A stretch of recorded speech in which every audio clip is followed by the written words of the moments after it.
At first light, the formation looked like a line of distant steel birds gliding across a pale Pacific sky, steady and ordinary enough to lull a man into believing nothing could go wrong. Yet inside Bomber 307, flight engineer Thomas Avery kept glancing at Engine 3, where a faint vibration shivered through the frame, too subtle for alarms, too persistent to ignore. Missions like this were always called routine until they weren't. Below them, thousands of miles of open ocean erased the illusion of rescue, turning every small mechanical doubt into a private weight. The target, a Japanese logistics hub feeding multiple island garrisons, was strategically valuable but not unusual. Command expected moderate resistance, scattered flak, predictable interception windows. Still, Avery felt the same tightness. Briefing officers had traced the route across navigation charts with the calm precision of men discussing shipping schedules, not survival. The strike package would approach at medium altitude, release payloads in coordinated passes, then break south toward friendly carriers. Whether reconnaissance promised scattered cloud layers and mild crosswinds, nothing crews had not handled dozens of times. Yet the Pacific was deceptive, capable of building violent storms from invisible pressure shifts. Navigator Lieutenant Harris double-checked star fixes and drift calculations, aware that small errors compounded over hours. Behind him, radio static crackled with distant chatter from escort fighters forming protective arcs. The formation commander's voice moved through headsets, steady, procedural, almost comforting. Routine missions demanded discipline, but discipline often disguised a quiet fear that experience. Inside the fuselage, the smell of heated oil mixed with stale coffee and canvas insulation, creating the familiar scent of long-range bombing operations. Gunners rotated shoulders inside cramped turrets, conserving strength for the hours ahead. The bombardier cleaned his sight lenses with ritual care, grounding himself through small, repeatable tasks. Avery monitored fuel mixture ratios, listened to engines through vibration rather than sound, a skill learned after too many night missions. Engine 3 continued its faint tremor, unchanged, which somehow worried him more than worsening symptoms would have. Sudden failures made sense. Lingering imperfections felt personal, like the aircraft was trying to communicate distress in a language only he could partially understand. He logged the vibration in his notebook without informing the pilot. Not yet. Hours into the flight, sunlight hardened into a blinding white glare reflecting off wing surfaces and cloud tops. Sweat gathered under flight suits despite high-altitude cold, the body reacting to tension rather than temperature. Formation spacing tightened as they entered expected radar detection zones. Far below, scattered islands passed like dark scars across endless blue water. The crew spoke less now, communication reduced to essential confirmations. Each man retreated slightly inward, reviewing procedures automatically. Harris recalculated wind drift again, surprised by a subtle variance from forecast data. It was minor, barely measurable, but enough to shift bomb release geometry if it continued. He adjusted headings quietly. No one wanted to be the first to suggest conditions were deviating from plan. Routine missions depended alone. Near midday, high cirrus streaks began thickening into layered veils, muting sunlight into a gray haze that distorted depth perception. The bombardier complained that horizon lines blurred through the sight, forcing constant micro-adjustments. Turbulence nudged the aircraft, not violent but persistent, like unseen hands testing structural limits. Engine 3's vibration shifted slightly higher in pitch. Avery felt it through his boots before instruments registered anything unusual. He finally leaned toward the pilot, describing the sensation carefully, avoiding words like failure or risk. The pilot acknowledged with short nod, trusting Avery's instincts without escalating concern to formation command. In long campaigns, crews learned survival depended on balancing caution with mission focus. Overreacting could fracture coordination. Underreacting could kill everyone aboard. The bomber continued forward. As they approached initial point coordinates, escort fighters reported no visual contacts, yet radar warning receivers occasionally flickered with ambiguous signals. No one spoke about it directly, but each flicker drew eyes toward instrument panels. Harris updated estimated arrival times, aware fuel margins shrank with every unexpected wind shift. The ocean below darkened as cloud shadows thickened, giving the unsettling illusion of depthless water swallowing reflected light. The formation leader adjusted altitude by a few hundred feet to maintain visual cohesion. These small corrections rippled through every aircraft, magnifying workload inside already crowded cockpits. Avery monitored cylinder head temperatures carefully, relieved they remained stable despite vibration. He wondered whether the problem was mechanical fatigue or something simpler like airflow imbalance. War had taught machines. The target island chain appeared as faint smudges along the horizon, gradually sharpening into recognizable landforms surrounded by pale surf. Anti-aircraft batteries would likely be waiting beyond those beaches. Crews knew, even if reconnaissance underestimated their density. The formation began final attack configuration checks. Bomb bay doors were tested, oxygen masks resealed, weapon safeties verified. Conversations became clipped and procedural. Avery placed one gloved hand against the bulkhead, feeling engine vibration travel through aluminum skin like a distant heartbeat. It was still there, steady, unchanged, almost defiant. He forced himself to focus on gauges and switch positions, reminding himself that fear rarely solved technical problems. Outside, sunlight fractured through cloud gaps, flashing across canopies like signal mirrors. The world looked almost peaceful from altitude. When bomb run approach procedures finally began, time seemed to compress into mechanical sequences. The bombardier called out course corrections while the pilot held formation alignment with minute control inputs. Flak bursts had not yet appeared, but everyone expected them at any moment. Avery kept watching Engine 3, measuring each vibration cycle subconsciously. If it failed during bomb release, asymmetric thrust could pull them out of formation into collision risk. He prepared contingency steps silently, rehearsing feathering procedures in his mind.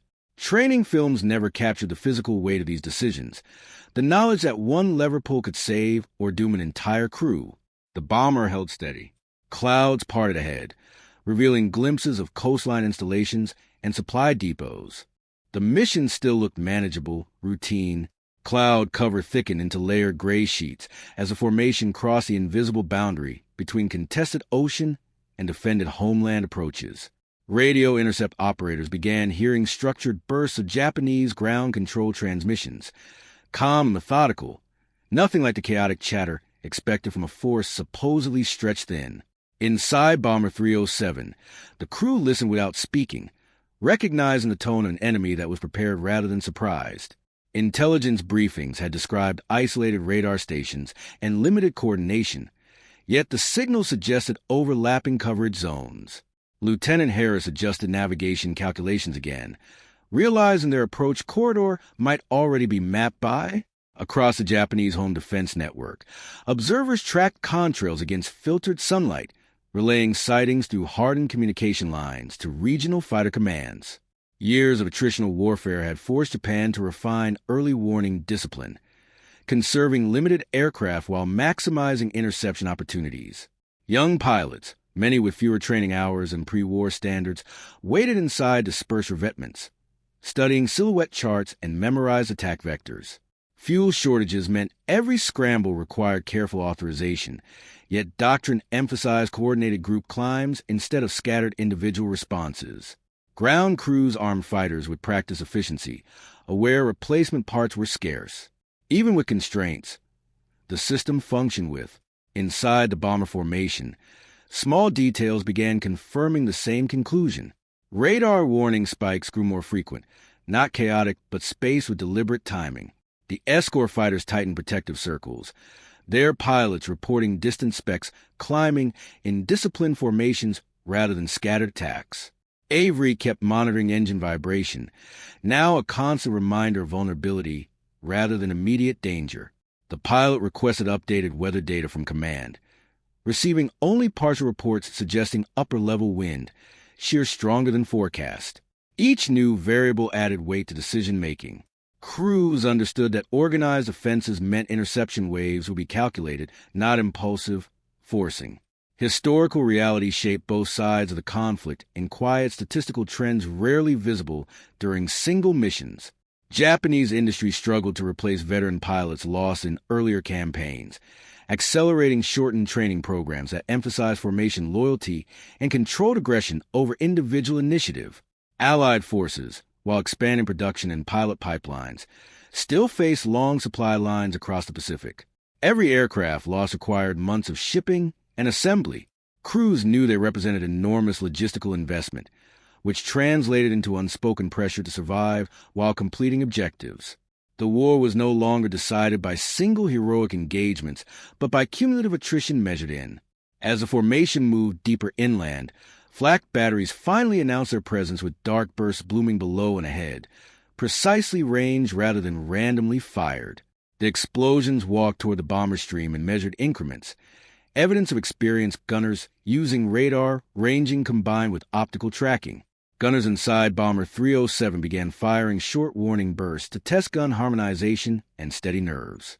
The physical shock of nearby flak rattled teeth and instruments alike, forcing crews to focus on procedure over fear. Avery felt engine vibration merge with structural tremors from shock waves, making it harder to isolate mechanical feedback. Still temperature. Through scattered cloud breaks, the target facilities became visible. Fuel storage tanks, supply warehouses, and narrow airstrips cut from coral and volcanic soil. Bombardiers across the formation began final sight calibrations, compensating for crosswind drift and altitude variations. Escort fighters reported first visual contacts with Japanese interceptors climbing from inland fields, maintaining tight formation spacing that reflected strict command discipline.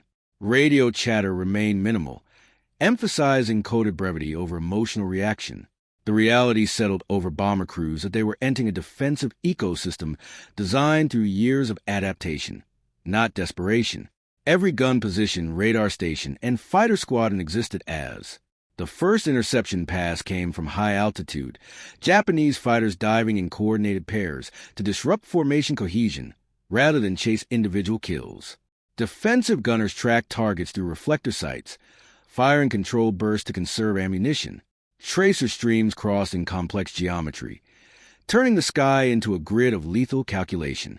One bomber in the outer formation took damage to a wing root, dropping slightly before stabilizing, a reminder how quickly attrition statistics became human reality. Avery's aircraft held position, engines maintaining output despite constant vibration. The pilot made minor throttle adjustments to preserve symmetry, trusting formation spacing too. Minutes stretched into a cycle of attack runs, evasive adjustments, and constant instrument monitoring. Japanese fighters withdrew and returned in waves timed to maximize pressure without exhausting fuel reserves. The tactical patience impressed even veteran Allied crews. Harris updated fuel consumption figures, realizing extended maneuvering margins were shrinking. Yet morale held steady, grounded in training and shared reliance. The bomber stream continued toward release points, accepting losses as grim arithmetic rather than shock. War in this phase felt industrial, systems grinding against systems. Individual courage still mattered, but survival increasingly depended on logistics, maintenance, and production capacity stretching across oceans.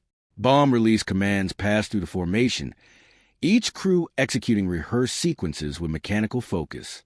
Payload separated cleanly, bomb bays closing as aircraft lightened and lifted slightly. Fires and secondary explosions began spreading across target zones, though observation remained brief due to continued defensive pressure.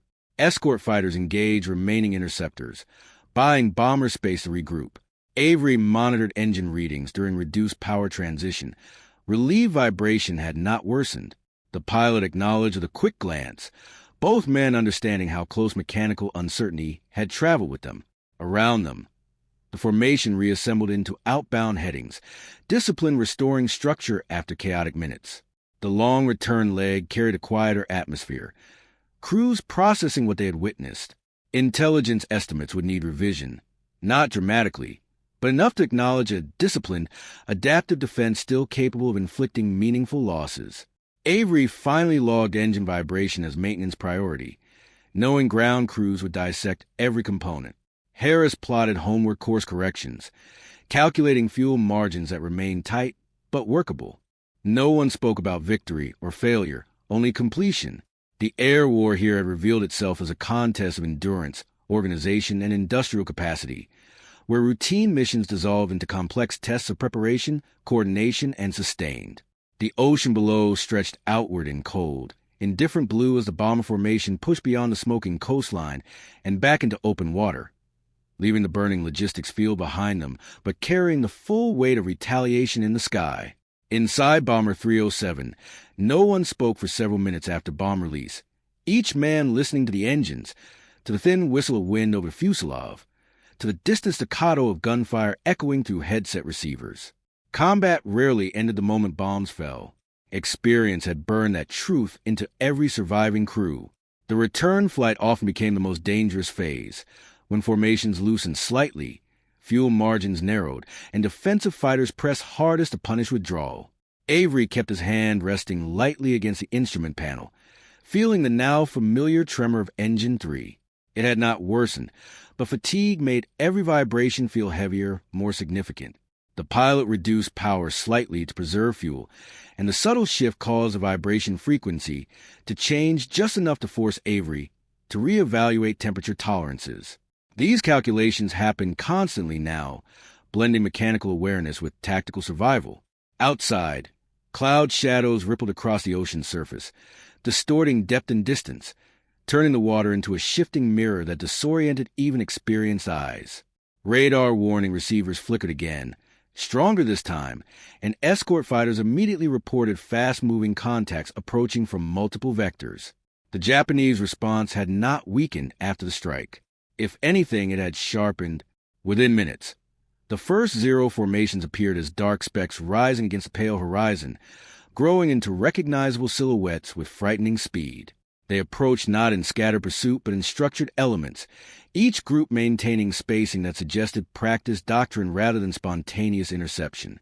Inside the formation, bomber crews shifted from recovery mode back into combat readiness with mechanical precision. Gunners rotated shoulders, flexed numb fingers, and checked ammunition feeds that had already been partially depleted during the inbound defense. Sweat cooled inside flight gloves as adrenaline surged again, erasing exhaustion temporarily. Harris updated position and drift automatically, but his voice carried the tight calm of someone who understood the engagement geometry was about to become far more complex.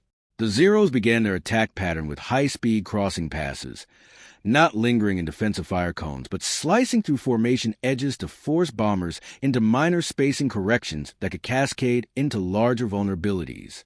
It was tactical pressure rather than reckless aggression. Engine 3's vibration shifted again during a shallow descent adjustment ordered by formation command.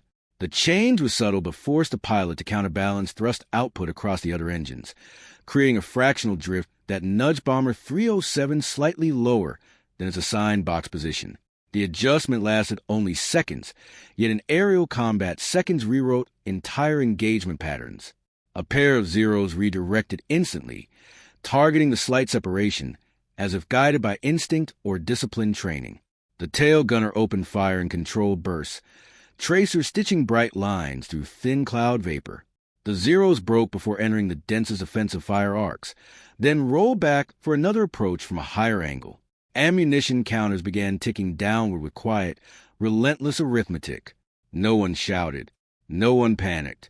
The mathematics of survival was too familiar now. Every burst had to count.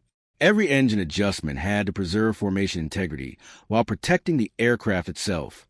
Avery monitored oil pressure, cylinder temperature, and vibration resonance simultaneously, aware that mechanical failure during sustained combat would remove all tactical options instantly. Around them, the sky filled with intersecting tracer paths, flak fragments drifting even this far from land like metallic ash carried by wind currents. Minutes blended into layered combat cycles. Japanese pilots rotated attack groups with discipline that preserved their energy and fuel while forcing constant defensive reactions from bomber crews. Gun barrels heated, shoulders cramped, oxygen masks filled with a sour taste of recycled breath and stress. The top turret gunner slowed his firing rhythm deliberately, conserving ammunition for closer passes rather than distant speculative shots. The escort fighters engaged aggressively, but were forced to chase diving Zeros that disengaged before committing fully, another example of conservation doctrine shaped by fuel scarcity. Inside Bomber 307, Fuel calculations became equally critical. Harris confirmed they still held safe margins, but only if no extended detours or damage forced higher power settings. The crew understood survival no longer depended on dramatic maneuvers or heroic risks. It depended on systems functioning within narrow tolerance bands.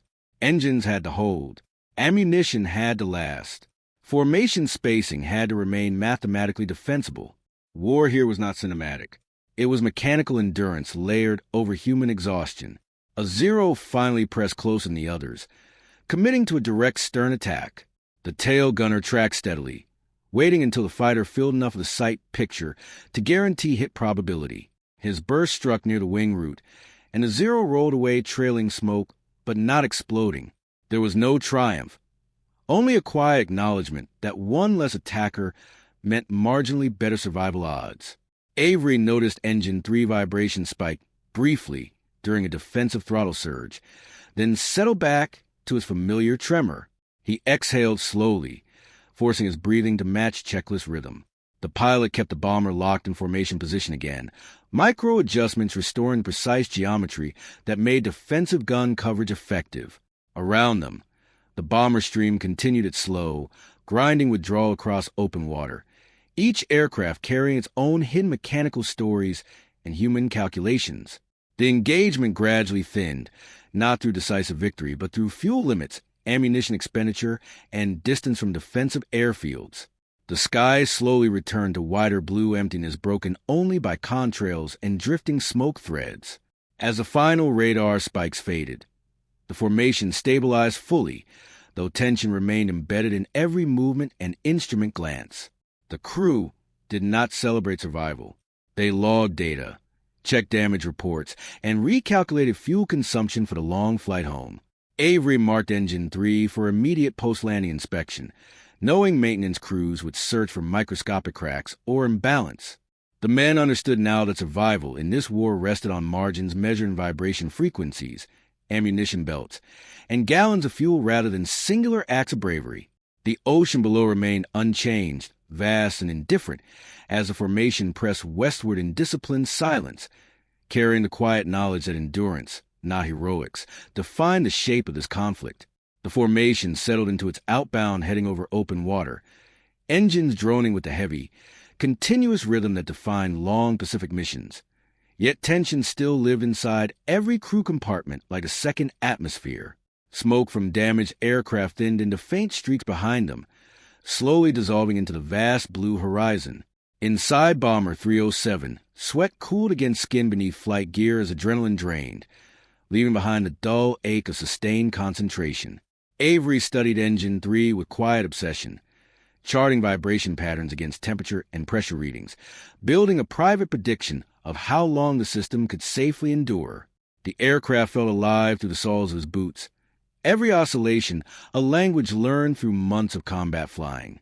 No alarm sounded, yet trust in machinery had long ago been replaced by cautious negotiation. Outside, scattered cloud decks formed pale corridors of light and shadow, creating visual illusions that complicated depth judgment. Harris continued micro-adjustments to heading, determined to keep the formation locked inside the safest navigational geometry while balancing fuel conservation. The pilot said little, conserving energy, focusing entirely on holding precise position relative to neighboring bombers. Around them, dozens of aircraft moved as one organism, each crew dependent on the others maintaining exact spacing to preserve defensive fire coverage. Japanese interceptors returned in larger numbers than before, drawn outward from inland airfields and guided by layered early warning coordination. Through gunner sights, the Zeros appeared as disciplined clusters rather than desperate pursuers, their spacing reflecting pilots trained to operate within group doctrine even under resource constraints. Escort fighters reported heavy engagement behind and above the bomber stream, forcing many Zeros to approach from lower altitude climb vectors that consumed fuel faster but offered surprise angles. Inside Bomber 307, gunners reset firing posture, shoulders stiffening again as fresh adrenaline replaced fatigue. Ammunition counters displayed numbers that were still workable but no longer comfortable. The sky filled again with distant flashes and crossing contrails as the engagement space tightened. Avery noticed engine 3 vibration increasing fractionally during sustained climb power adjustments needed to maintain formation altitude. He communicated calmly with the pilot, recommending minor throttle redistribution that preserved overall thrust while reducing resonance load. The pilot followed the suggestion immediately. These small decisions carried invisible weight. Survival increasingly depended on mechanical sympathy and collective discipline rather than raw maneuver or aggression. The war had evolved into a test of systems, training consistency and psychological endurance under repetitive stress. As the bomber stream crossed a high-altitude wind boundary, several aircraft adjusted vertical spacing to maintain optimal bombing formation, return geometry. The maneuver seemed routine, yet it created subtle vertical layering that altered defensive gunnery arcs across the entire formation. Japanese fighter elements, reading the shift as an opportunity, committed more aggressively, diving in tighter attack spirals intended to break bomber cohesion through rapid multi-vector pressure. For several seconds, the sky became compressed into overlapping movement paths where altitude, velocity, and firing solution timing converged into brutal mathematical precision.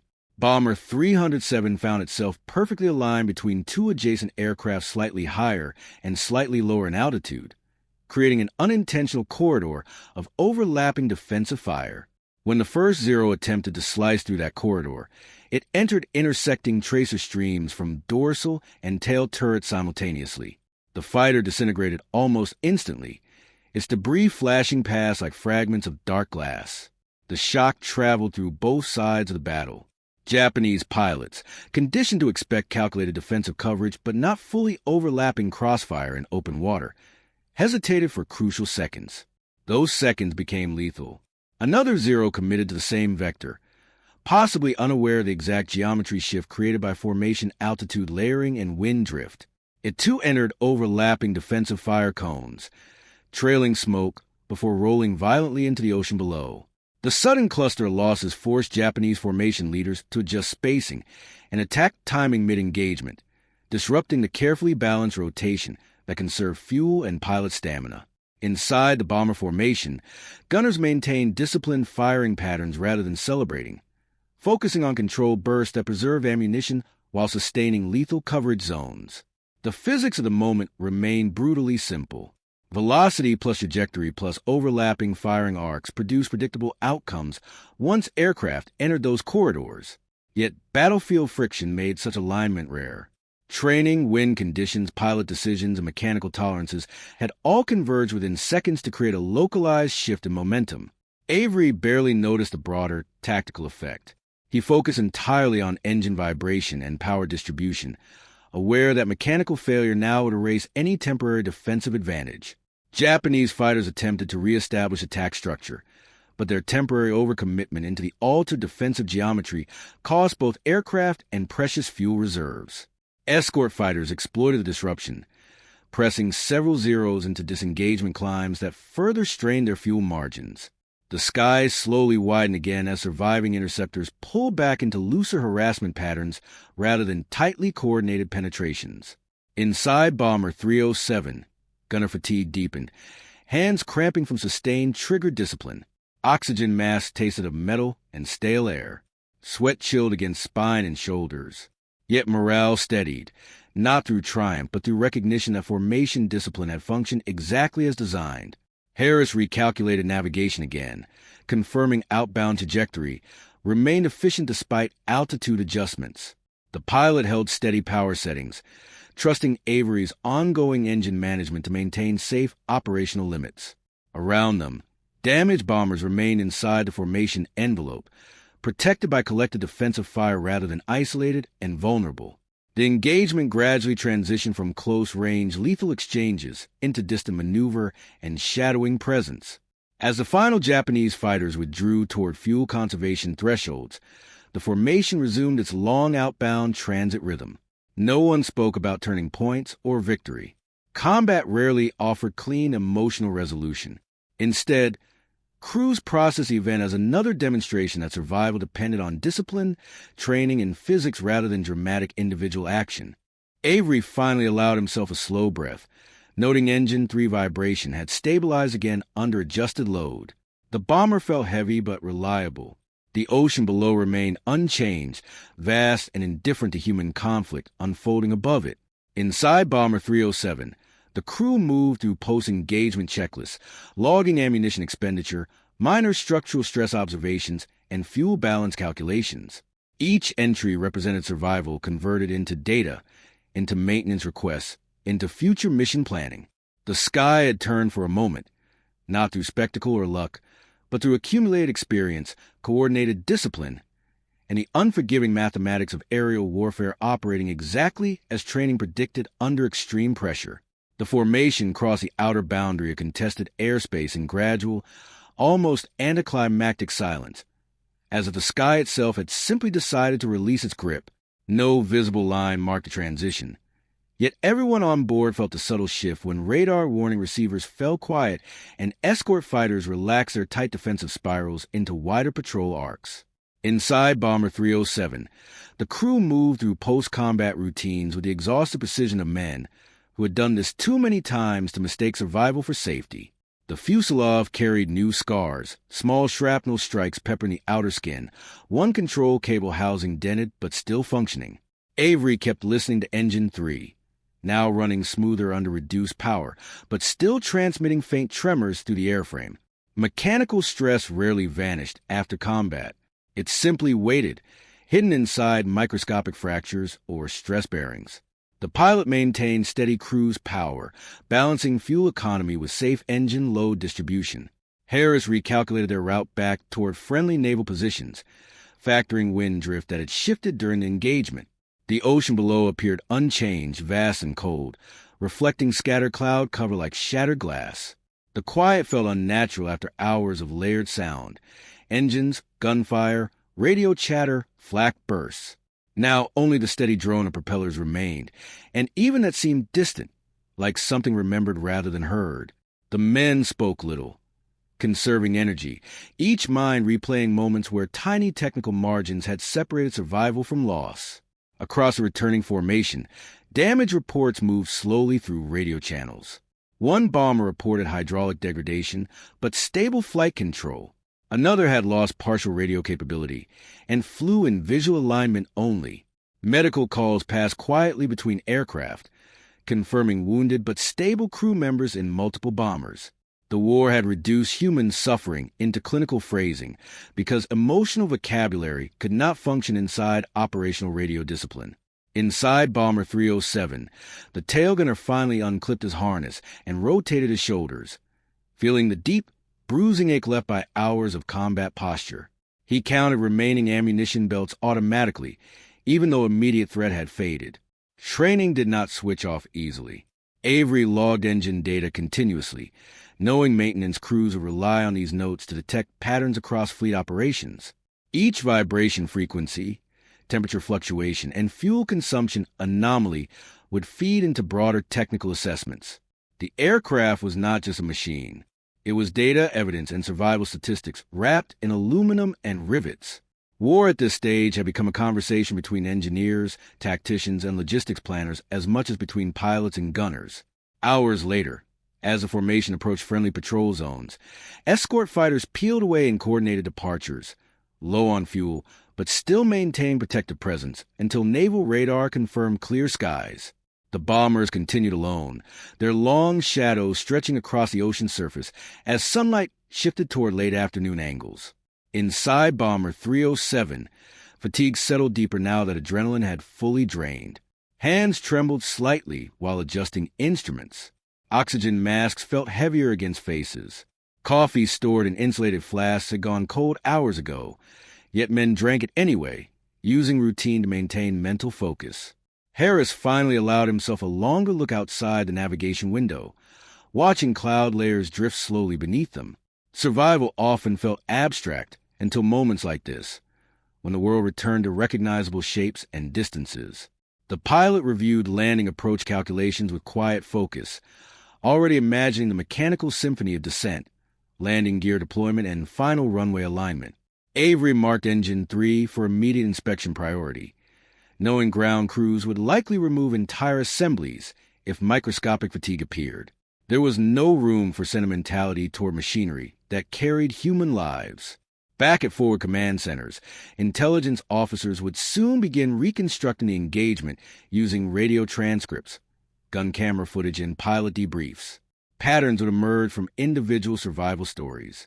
Japanese fighter coordination had remained disciplined but increasingly constrained by fuel limitations and pilot experience disparities.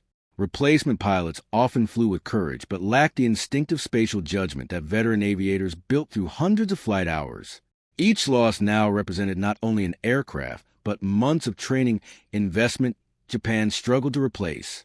Allied analysts would feed these observations into predictive attrition models, calculating how many experienced enemy pilots remained operational across island defense networks. The war's direction was no longer shaped by singular decisive battles. Instead, it shifted slowly through cumulative depletion of skilled personnel, fuel reserves, and maintenance infrastructure. The engagement bomber 307 survived would become one data point among thousands, yet those points formed the strategic gravity pulling the conflict toward its eventual conclusion. No single mission decided the war, but each mission quietly removed irreplaceable experience from the enemy's shrinking pilot pool. As the formation finally approached carrier escort radar coverage and naval picket destroyers became visible as faint specks below, emotional release remained restrained. No cheering filled cockpits. No one spoke about victory. Survival created reflection rather than celebration. Inside Bomber 307, the crew completed final systems checks, confirming hydraulic pressure stability, fuel balance, and electrical integrity. The tail gunner resecured loose ammunition belts, preparing for landing procedures.